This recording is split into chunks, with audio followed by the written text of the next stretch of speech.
Hello students, हम लोग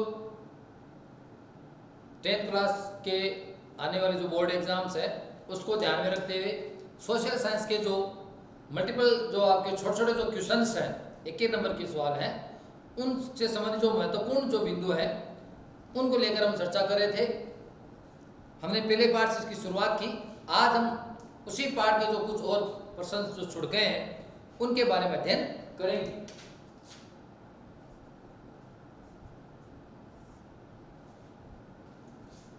देखिए, आज है गुप्त काल। गुप्त काल से संबंधित जो क्वेश्चंस जो परीक्षा में पूछ सकते हैं, ध्यान से सुने। आप लोग लिखना उतना इंपॉर्टेंट नहीं है जितना ध्यान से सुनना है। अब जितना अधिक बार बार हम रिवीजन करेंगे, पन्ने पलटते जाएंगे, उतना ही वो हमें क्या होगा, अधिक याद होगा।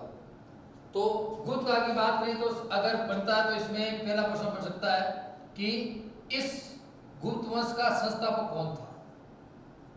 किसे माना गया है गुप्त वंश का संस्थापक? श्रीगुप्त को माना गया है। किसे माना गया है? श्रीगुप्त को। श्रीगुप्त ने इसकी स्थापना कब की? 275 ईस्वी में। प्रश्न कैसे ही पूछ सकता है कि गुप्त काल कब अस्तित्व में आया? 275 ईस्वी में अस्तित्व में आया। कौन था इसका संस्थापक? श्रीगुप्त था। श्रीगुप्त के बाद में गुप्त वंश का जो अगला शासक आया वो था घटोत्कच। कौन था? घटोत्कच। घटोत्कच ने एक उपाधि धारण की और उस उपाधि का नाम था महाराज। घटोत्कच ने एक उपाधि ली थी और उस वो उपाधि कौन सी थी? महाराज की उपाधि इसने ली थी। किसने? घटोत्कच ने।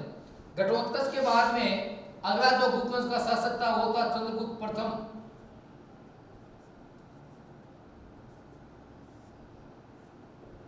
यह गुप्त वंश का प्रथम प्रतापी राजा हुआ श्रीगुप्त। और घटोत्कच के बाद में जो गुप्त वंश का अगला राजा जो आया उसका नाम था चंद्रगुप्त प्रथम। अब चंद्रगुप्त प्रथम सबसे पहले इसका देखें तो इसने एक उपाधि धारण की थी राजा बनने के बाद में। वो उपाधि थी महाराजा धीराज। महाराजा धीराज की इसकी उपाधि थी। अगर चंद्रगुप्त प्रथम में और क्वेश्चन पूछे तो यह प्रश्न पूछ सकता है कि किस गुप्त शासक ने गुप्त संवत चलाया? तो चंद्रगुप्त द्वितीय था। चंद्रगुप्त प्रथम। तो इसने 319 ईस्वी में एक संवत चलाया जिसे गुप्त संवत के नाम से जाना जाता है। कहने का मतलब क्या हुआ? चंद्रगुप्त प्रथम जो है उसने एक उपाधि थी जो थी महाराजा धीराज पदवी धारण की। 319 ईस्वी में चंद्रगुप्त प्रथम ने एक संवत चलाया और उस संवत को अब किस नाम से जाना जाता है? गुप्त संवत के नाम से उसे जाना जाता है।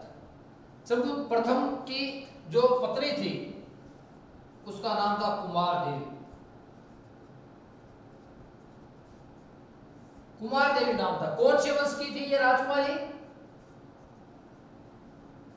लिच्छवी वंश की ये राजकुमारी थी और उसका नाम था कुमार देवी, जिसकी चंद्रगुप्त प्रथम के साथ क्या हुई? शादी। अगर हम गुप्त काल में आगे के राजाओं की बात करें तो चंद्रगुप्त प्रथम के बाद में जो सबसे प्रतापी राजा जो गुप्त वंश का था वो था समुद्रगुप्त। कौन था? समुद्रगुप्त। अब समुद्रगुप्त का आदर्श क्या था? समुद्रगुप्त का आदर्श क्या था? समुद्रगुप्त का आदर्श था दिग्विजय व एकीकरण। दिग्विजय व एकीकरण ये समुद्रगुप्त का आदर्श था। समुद्रगुप्त जो है ये किसमें विश्वास करता था? साम्राज्यवाद में विश्वास करता था। साम्राज्यवाद का मतलब क्या हुआ? अपने साम्राज्य की सीमाओं में विस्तार करना, दूसरे राज्यों को अपने राज्यों में मिलाना, अपने अधीन करना। साम्राज्यवाद में विश्वास रखता था। कौन? समुद्रगुप्त। समुद्रगुप्त का एक दरबारी कवि था और उस दरबारी कवि का नाम था हरिश्चंद्र। यह समुद्रगुप्त का कौन था? दरबारी कवि था। और इस दरबारी कवि का क्या नाम था? हरिसेन। सीधा सपाट एक नंबर का प्रश्न पूछ सकता है कि समुद्रगुप्त के दरबारी कवि का नाम बताइए, तो आप क्या कहोगे? हरिसेन। अब इस हरिसेन से ही संबंधित कुछ महत्वपूर्ण क्वेश्चन है, देखें आप लोग।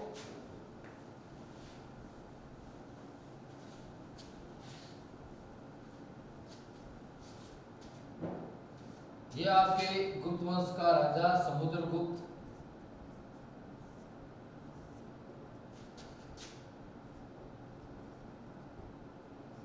इसका एक दरबारी कवि था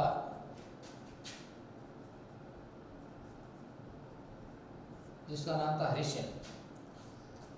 हरिसेन ने क्या क्या कार्य किए? हरिसेन ने समुद्रगुप्त की सैनिक सफलताओं का वर्णन किया।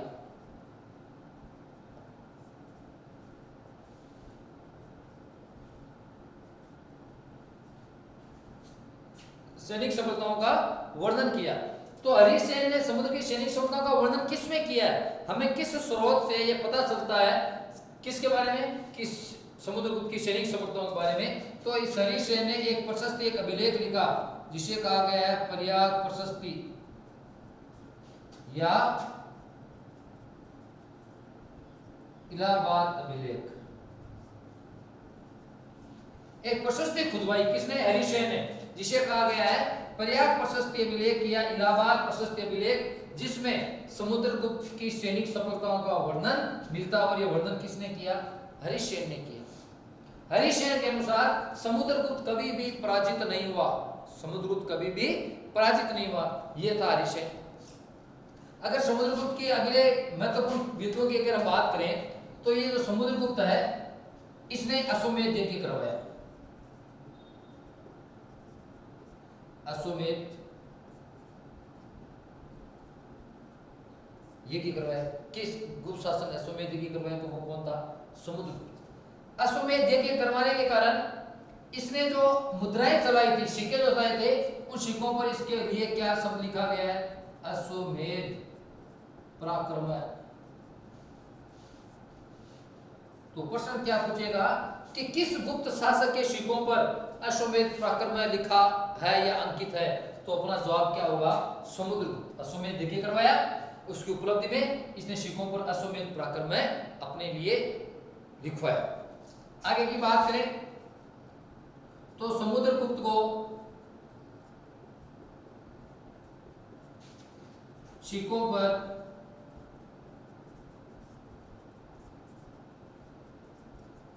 वीणा बजाते हुए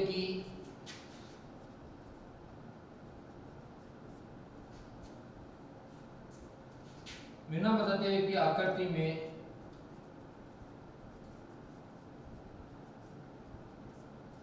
अंकित किया गया है। कुछ सिक्के ऐसे हैं जहां पर समुद्रगुप्त को वीणा बजाते हुए दिखाया गया है। वीणा बजाते हुए की आकृति में उसे अंकित किया गया है सिक्कों पर। तो प्रश्न क्या पूछे बनेगा इस लाइन का कि किस गुप्त शासक को वीणा बजाते हुए, किस गुप्त शासक की वीणा बजाते हुए आकृति सिक्कों पर उत्कीर्णित की गई है?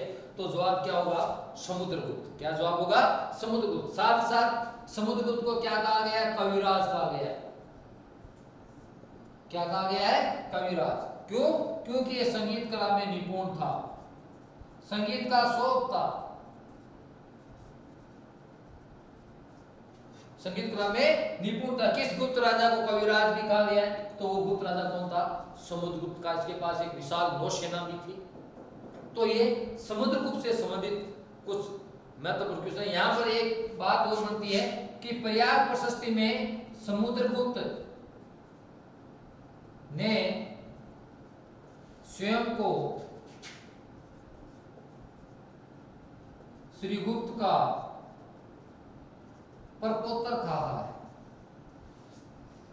समुद्रगुप्त ने प्रयाग प्रशस्ति में स्वयं को क्या कहा है? श्रीगुप्त का परपोत्तर कहा है। यह भी एक अन्य महत्वपूर्ण लाइन है। आगे अगर हम बात करें गुप्त राजाओं के काल क्रम की, वंश क्रम की, तो समुद्रगुप्त के बाद में जो अगला शासक आता है वो है चंद्रगुप्त द्वितीय।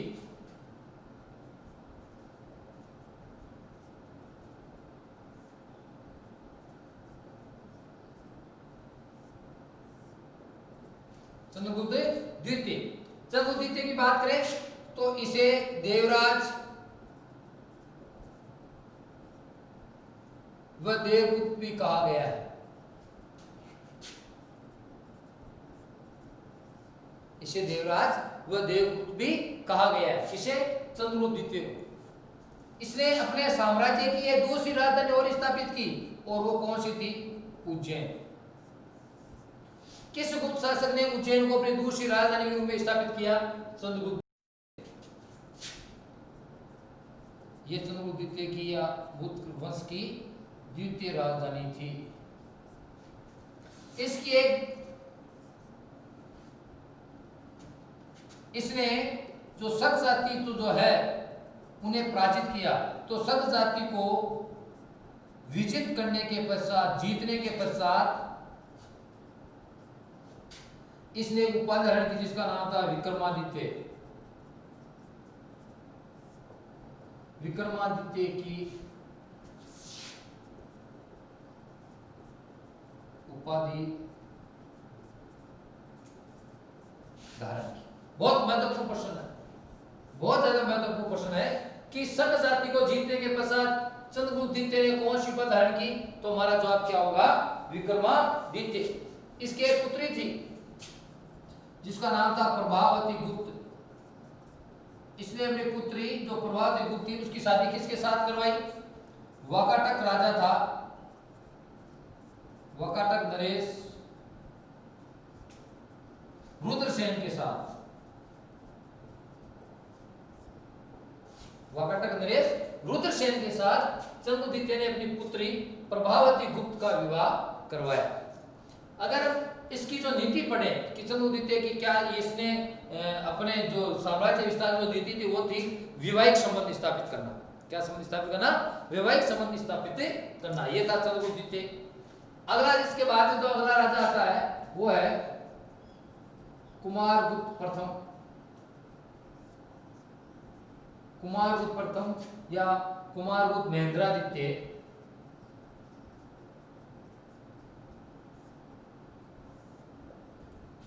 इसके संबंध में हमारी किताब में एक ही महत्वपूर्ण बात है कि कुमारगुप्त प्रथम को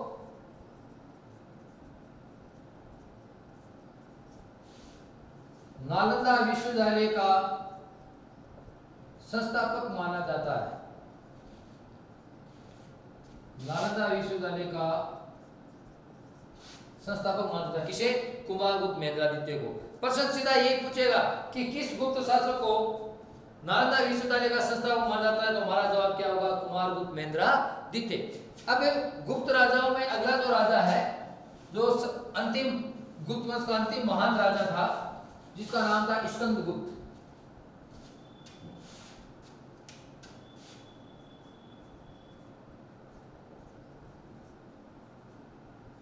स्कंदगुप्त। इसके संबंध में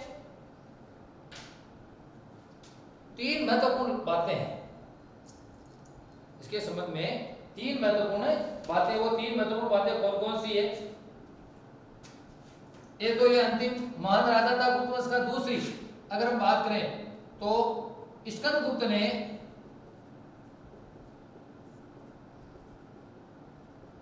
मौर्यों द्वारा निर्मित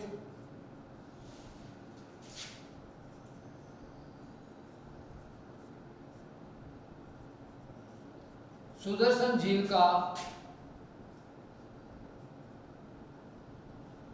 जीर्णोद्धार करवाया। प्रश्न यहां पर दो बन गए कि सुदर्शन झील का निर्माण किन्होंने करवाया? मौर्यों ने करवाया। तो मौर्य द्वारा निर्मित इस सुदर्शन झील का जीर्णोद्धार किस गुप्त शासक ने करवाया? स्कंदगुप्त ने करवाया। किसने करवाया? स्कंदगुप्त ने। और ये जो बात आई है कि मौर्य द्वारा निर्मित सुदर्शन झील का जीर्णोद्धार करवाया स्कंदगुप्त ने, इस बात की जानकारी हमें कहां से मिलती है? जूनागढ़ अभिलेख से। कहां से प्राप्त होती है? जूनागढ़ अभिलेख से। अगली अगर हम बात करें स्कंदगुप्त की, तो स्कंदगुप्त ने जूनागढ़ अभिलेख में, अगली बात इसी में वर्णित है, स्कंदगुप्त ने हुणों को पराजित किया। विदेशी आक्रांता थे, विदेशी जाति थी। जिस प्रकार से चंद्रगुप्त द्वितीय ने शकों को पराजित किया, वैसे ही स्कंदगुप्त ने किसको पराजित किया था? हुणों को पराजित किया था, इन्हें अपने राज्य से बाहर भगाया। तो ये था स्कंदगुप्त। अब यहाँ पर क्या है कि जैसे 2 नंबर का सवाल भी बन सकता है कि गुप्त वंश के राजाओं को कर्म के अनुसार लिखिए।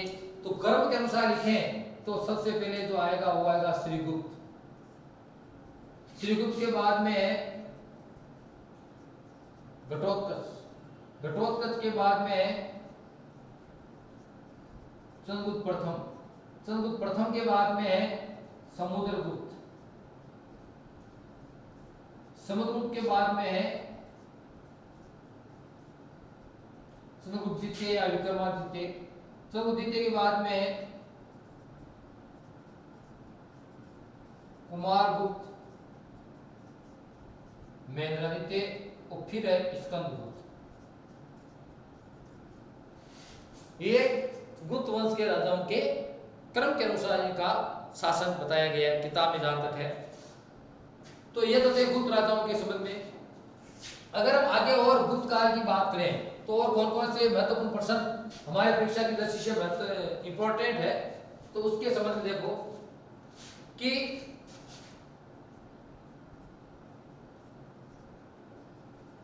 गुप्त शासक कौन से धर्म को मानने वाले थे? सीधा प्रश्न बनता है, वैदिक धर्म को मानने वाले थे।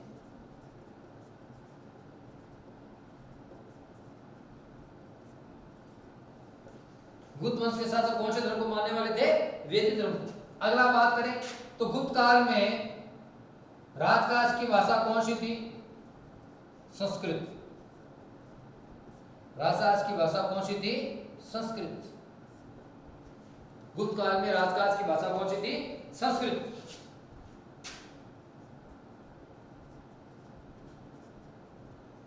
समुद्रगुप्त व कुमारगुप्त प्रथम ने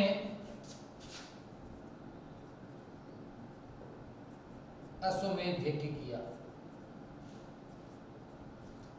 किन गुप्त राजाओं ने अश्वमेध यज्ञ किया? तो वो राजा कौन थे? समुद्रगुप्त और कुमारगुप्त प्रथम। आगे अगर हम पढ़ें तो जो एक गुप्त राजा था चंद्रगुप्त द्वितीय, चंद्रगुप्त द्वितीय के समय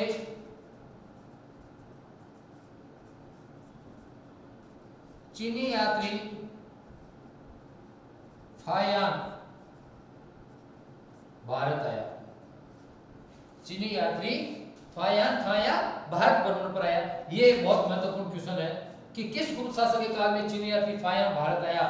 तो वो कौन था? चंद्रगुप्त द्वितीय। अगर हम आगे बात करें तो आज की रामायण, महाभारत व मनु संहिता का वर्तमान रूप गुप्त काल में अस्तित्व में आया। आज जिस रामायण महाभारत मनु संहिता का जो रूप हमारे सामने जिसे हम पढ़ रहे हैं, ये रूप कौन से काल में सामने आया? गुप्त काल में सामने आया। अगर हम और देखें कि गुप्त काल के अन्य महत्वपूर्ण प्रश्न कौन कौन से हैं, तो इस काल में दशमलव प्रणाली का आविष्कार, समस्त विश्व को दशमलव के बारे में बताने वाला देश भारत था और दशमलव प्रणाली का आविष्कार किस काल में हुआ? गुप्त काल में हुआ। इस गुप्त काल में कई विद्वान भी थे। जैसे प्रश्न पूछ सकता है आर्यभट्ट का संबंध किस काल से? गुप्त काल से। आर्यभट्ट दशमलव प्रणाली का आविष्कार किया कि क्या है? आर्यभट्ट है, वराहमिहिर है, आपके ब्रह्मगुप्त है, ये इन तीनों का संबंध किस काल से है? गुप्त काल से।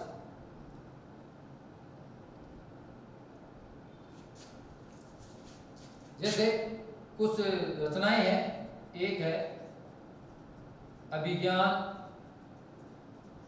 शाकुंतलम व रघुवंश। इनके रचयिता कौन है? कालिदास। कालिदास का संबंध किस काल से? गुप्त काल से। गुप्त काल में वे कालिदास। एक और बात करें तो है मुद्रा राक्षस। ये एक और रचना लिखी गई। इसके रचयिता कौन है? विशाख दत्त। विशाख दत्त। मुद्रण रसद के रचयिता कौन है? विशाख दत्त। और बात करें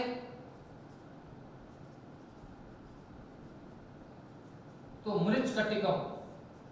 मृच्छकटिकम का कौन है लेखक? शूद्रक। ये तीन प्रमुख लेखक हैं। पूछ सकता है मृच्छकटिकम नाटक के लेखक कौन है? शूद्रक। या उल्टा पूछ सकता है कि विशाख दत्त ने कौन सी रचना का निर्माण किया? मुद्रा राक्षस का। किसका किया? मुद्रा राक्षस का। ये गुप्त काल से संबंधित कुछ महत्वपूर्ण क्वेश्चंस थे जिनके बारे में हमने चर्चा की है। अब आगे जो और अन्य महत्वपूर्ण जो क्वेश्चन इस पाठ से आने की संभावना है उसके बारे में देखते हैं।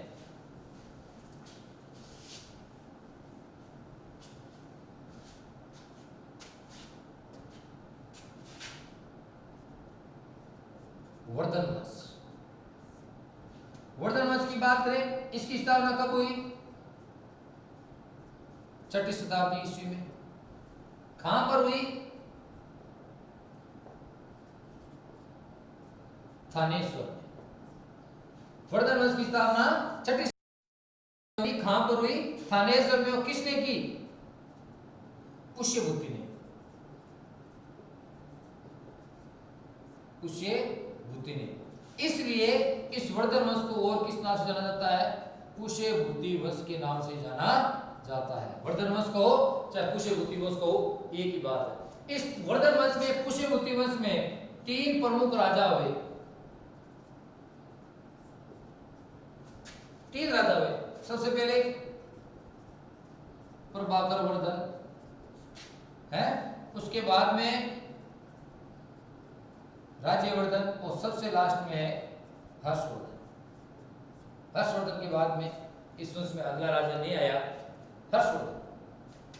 अपनी किताब में हर्षवर्धन के बारे में दिया गया तो हर्षवर्धन के बारे में देखेंगे।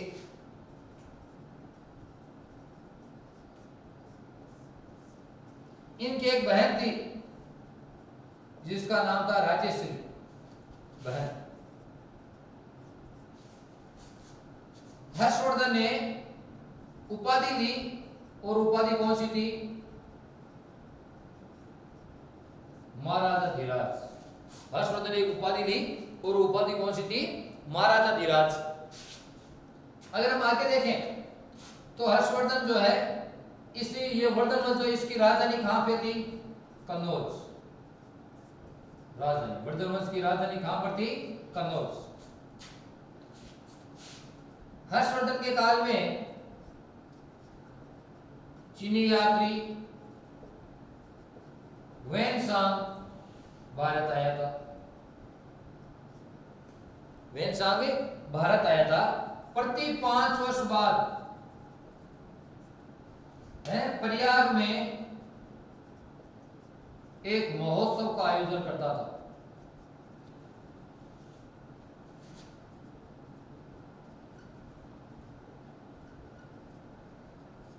एक महोत्सव का आयोजन करता। 3 प्रमुख रचनाएं हैं हर्षवर्धन की। नागानंद रत्नावली व प्रियदर्शी। नागानंद रत्नावली व प्रियदर्शिका, ये हर्षवर्धन के द्वारा लिखित कुछ 3 प्रमुख रचनाएं। ये था वर्धन वंश।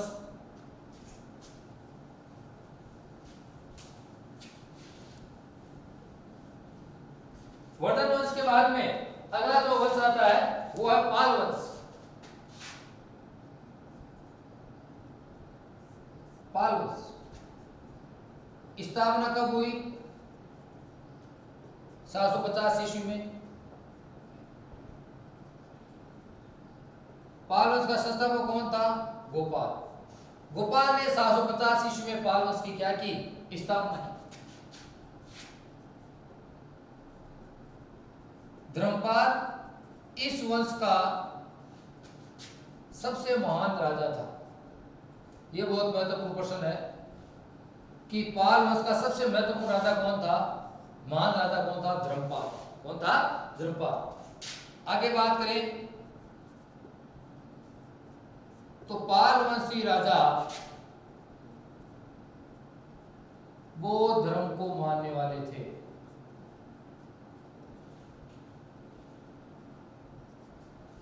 किस धर्म को मानने वाले थे? बौद्ध धर्म। और एक अन्य महत्वपूर्ण प्रश्न, पाल वंशी राजाओं ने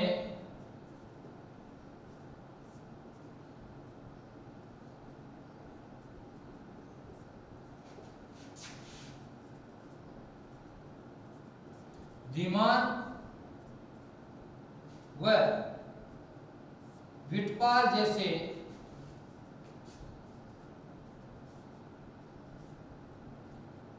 महान शिल्पियों को संरक्षण प्रदान किया।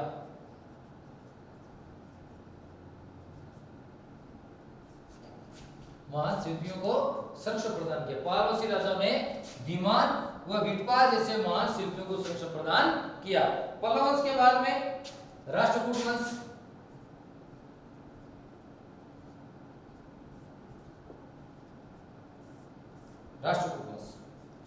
राष्ट्रकूट वंश की स्थापना की बात करें तो स्थापना कब हुई? 736 ईस्वी में। संस्थापक कौन था?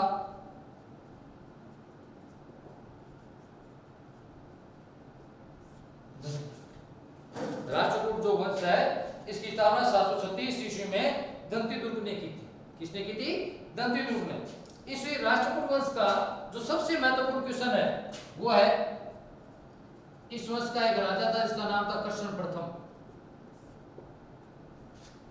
राजा था कृष्ण प्रथम, जिसने एलोरा में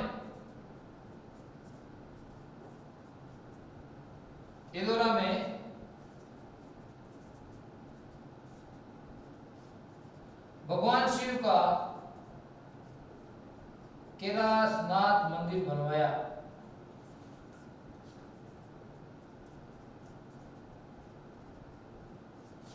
भगवान शिव का कैलाशनाथ मंदिर बनवाया। यह बहुत महत्वपूर्ण राष्ट्रकूट वंश का है। प्रश्न ये पूछेगा कि एलोरा में भगवान शिव का कैलाशनाथ मंदिर किसने बनवाया?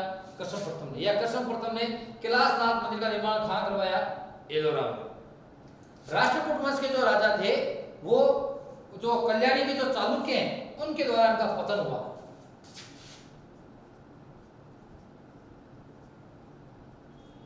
राष्ट्रकूटों का पराभव अर्थात पतन किनके द्वारा हुआ? कल्याणी के चालुक्यों द्वारा। कल्याणी के जो चालुक्य राजा हैं उनके द्वारा इनका पराभव किया गया। किनका? राष्ट्रकूट वंश के राजाओं का।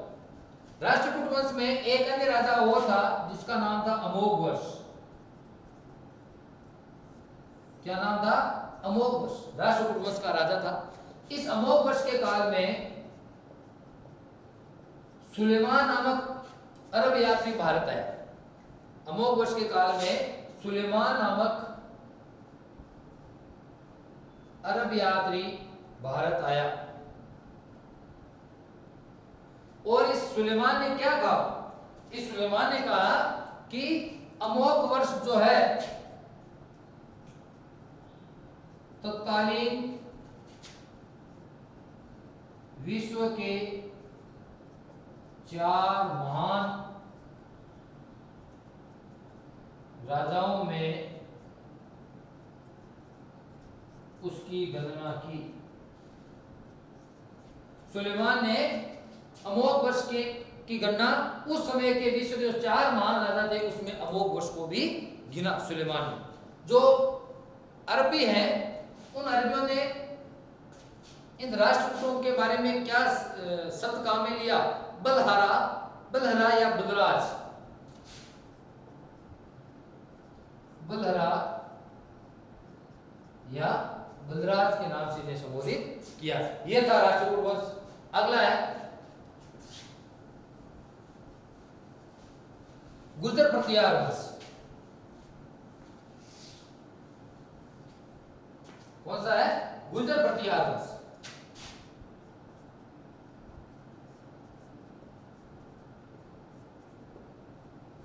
अगर गुर्जर प्रतिहार वंश की बात करें तो नागभट्ट प्रथम ने इसकी स्थापना की गुजरात में, इसलिए इसे गुर्जर प्रतिहार कहा गया। इस वंश का एक राजा था जिसका नाम था वत्सराज। वह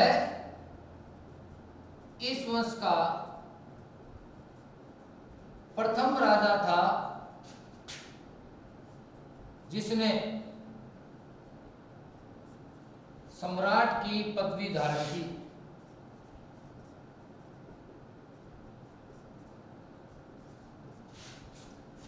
गुर्जर प्रतिहार वंश में राजा था वत्सराज, जिसने पहला गुप्त वंश, इस वंश का पहला राजा था जिसने सम्राट की पदवी धारण की, वत्सराज। गुर्जर प्रतिहार वंश का सबसे जो महान राजा था वो था मिहिर भोज। मिहिर भोज या भोज प्रथम सबसे प्रतापी राजा था। किसका? गुर्जर प्रतिहार वंश का सबसे प्रतापी राजा था। इस गुर्जर प्रतिहार वंश में एक अन्य राजा था जिसका नाम था महेंद्रपाल। क्या नाम था? महेंद्रपाल। महेंद्रपाल ने एक कवि को संरक्षण दिया था, उस कवि का नाम था राजशेखर। यह राजशेखर इसका गुरु भी था। उस कवि का क्या नाम था? राजशेखर। राजशेखर ने नाटक की रचना की जिसका नाम था कर्पूर मंजरी। क्या नाम था? कर्पूर मंजरी नामक नाटक की रचना की। यह था गुर्जर प्रतिहार वंश। अगर हम आगे के वंश की बात करें तो अगला वंश आता है चोल वंश। चोल वंश, चोल वंश में से पूछने की संभावना। चोल वंश में एक राजा था करिकाल। क्या नाम था उस राजा का? करिकाल। करिकाल ने पुहार या पुगार नगर की स्थापना की। पुहार या पुगार नगर की स्थापना की किसने? करिकाल ने। अगला है चोल राजा राजराज प्रथम।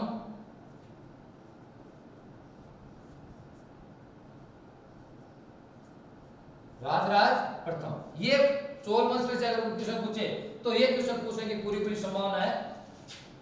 राजराज प्रथम ने जो अपनी राजधानी थी तंजौर, तंजौर में भगवान शिव का राजराजेश्वर या हृदयेश्वर मंदिर का निर्माण करवाया। सीधा प्रश्न पूछ सकता है, राजराजेश्वर या हृदयेश्वर मंदिर का निर्माण किसने करवाया? चोल शासक राजराज प्रथम ने। कहां पर करवाया? अपनी राजधानी तंजौर। आगे अगर बात करें चोल में, तो चोल वंश की शासन प्रणाली ग्राम पंचायत प्रणाली पर आधारित थी। ग्राम पंचायत प्रणाली। पूरे चोल साम्राज्य को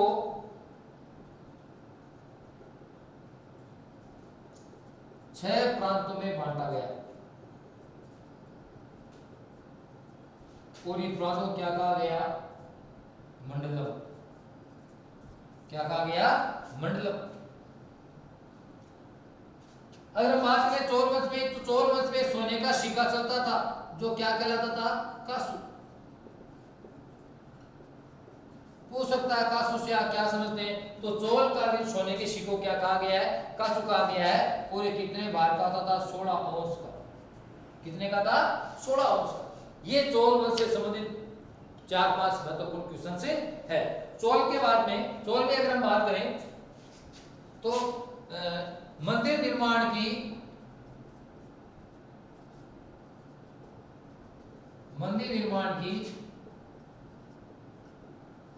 गोपुरम शैली का उदय हुआ चोल काल। मंदिर निर्माण जो गोपुरम शैली है उसका उदय किस काल में हुआ? चोल काल में। और ये जो राजराजेश्वर मंदिर है ना, ये द्रविड़ शैली में बनाया गया है। कौन शैली में बनाया गया है? द्रविड़ शैली में।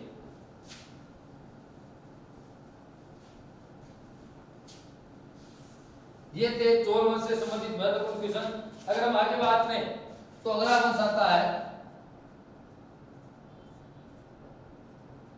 पल्लव वंश।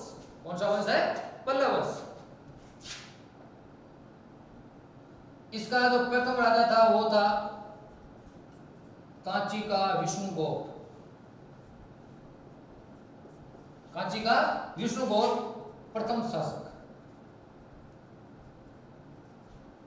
एक इसमें शासक हुआ जिसका नाम था महेंद्रपाल प्रथम।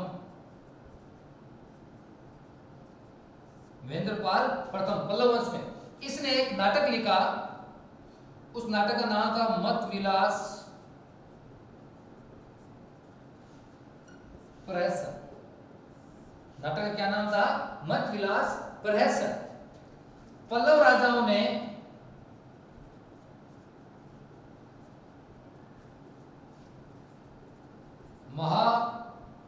महाबलीपुरम या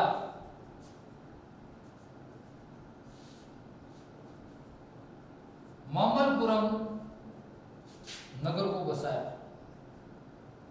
पूछ सकता है महाबलीपुरम नगर किसने बसाया?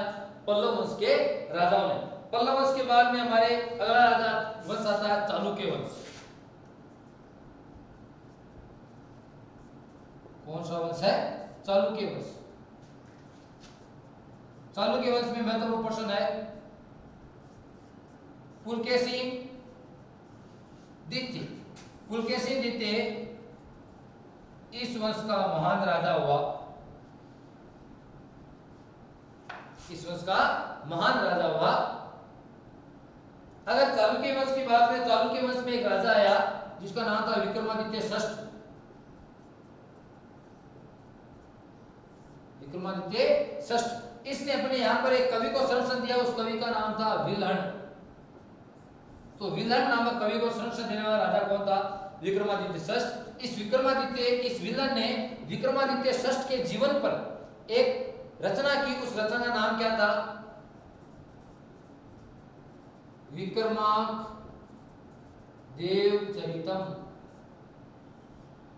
विक्रमादेवचरितम विक्रमादित्य षष्ठ के जीवन पर लिखी गई थी। किसने लिखी थी? विल्हण ने। अब एक हिंदू कानून की एक आधिकारिक पुस्तक है जिसका नाम है मिताक्षरा। क्या नाम है? मिताक्षरा। इस मिताक्षरा को जो लिखने वाला था विज्ञानेश्वर। कौन था? विज्ञानेश्वर। वह विज्ञानेश्वर इस चालुक्य वंश के ही राजधानी में रहता था। यह था चालुक्य वंश। आगे देखें, एक राजा हुआ भारत में जिसका नाम था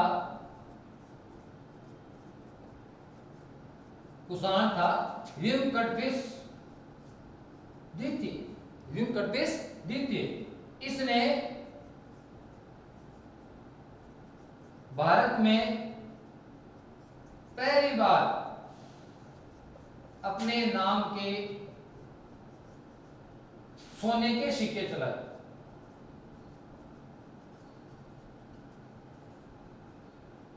प्रश्न क्या पूछेगा कि भारत में पहली बार अपने नाम के सोने के सिक्के चलाने वाला शासक कौन था? तो हमारा जवाब होगा व्यंकटपेश द्वितीय।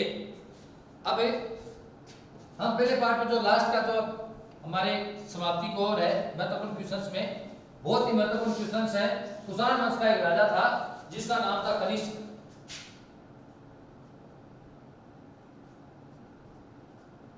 क्या नाम था?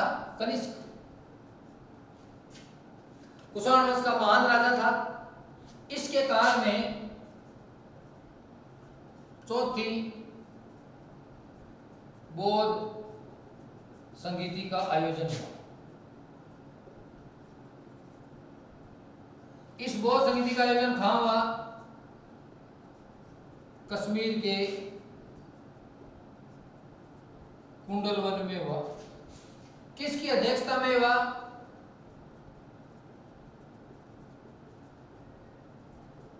आचार्य पाशु। अगर हम कनिष्क की बात करें तो इसने कश्मीर को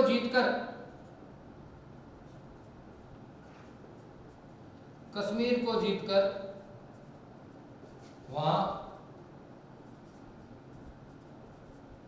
कनिष्कपुर नगर बसाया। कश्मीर को जीतकर वहां कनिष्कपुर नगर बसाया। किसने? कनिष्क ने। अगर बात करें आगे तो कनिष्क ने 78 ईस्वी में एक संवत चलाया जो किस नाम से जाना गया? शक संवत के नाम से। 78 ईस्वी में शक संवत का प्रारंभ की। दो इसकी राजधानियां थी। प्रथम राजधानी पेशावर,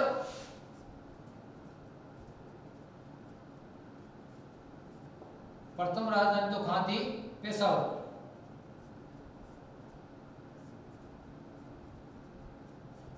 और द्वितीय जो राजधानी थी वो कहां पर थी? मथुरा। मथुरा।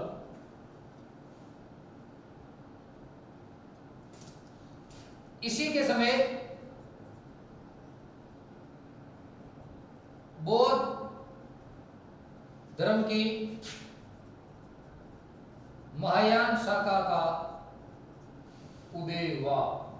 कनिष्क के समय में बौद्ध धर्म की जो दो हीनयान महायान है, तो महायान जो शाखा है उसका उदय किसके शासनकाल में हुआ?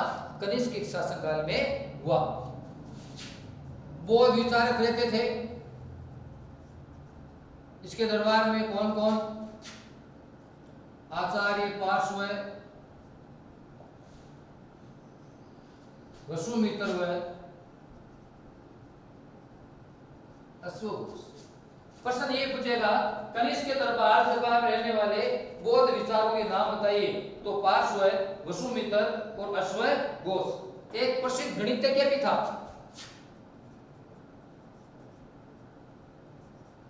नागार्जुन।